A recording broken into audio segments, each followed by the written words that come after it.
Hey guys, this is Issara and Katerina with I Was Diagnosed. And we're constantly looking at just different mindsets and tactics that give us leverage throughout the day. One of the ones that we're both doing and that we had a conversation about and really kind of a big discovery about was like asymmetries in decision making. So the example was going to the gym is a classic example, or do you eat this or not that? And it's these or conversations. You're like, do I do this or do I do that? And sorry, just trying to focus here.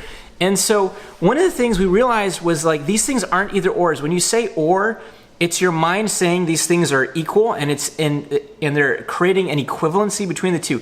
Going to the gym or not going to the gym have asymmetric outcomes. Like they're completely different. But in our minds, they're collapsed. And so this applies to like eating. It applies to everything where you're like, should I do this or not? So like the other day I was in bed in the morning and it was all warm and cozy, but I knew that I had to get up and do some work. And so my mind was like, literally like, do I do this or not? And then stay in bed or do I work? Yeah, and literally what I just had to realize was that these are not equivalent things. That getting up and doing work and like getting myself like further along in the day is not equivalent to just lying in bed and feeling good. And so because of this, it's like the practice is to really start noticing when your mind is doing that and to really stop and say, okay, are these things actually equivalent, or did they just feel equivalent? Is it just an emotional thing? A real trick that you can, kind of like a hack, is that short-term things that feel good tend to have longer-term negative outcomes. So for example, staying in bed and being cozy, or having this like loaf of bread versus like a bunch of kale, you'll feel good in the short term, it's like satisfying, but then in the long term it's not good. So not going to the gym may feel better than actually going to the gym, but you'll actually feel better after doing it. Yeah, and what's unfortunate is that there is no way in language to indicate that those two things that you're sort of comparing have like disproportionate weight. Exactly. We use like, do I do this or that?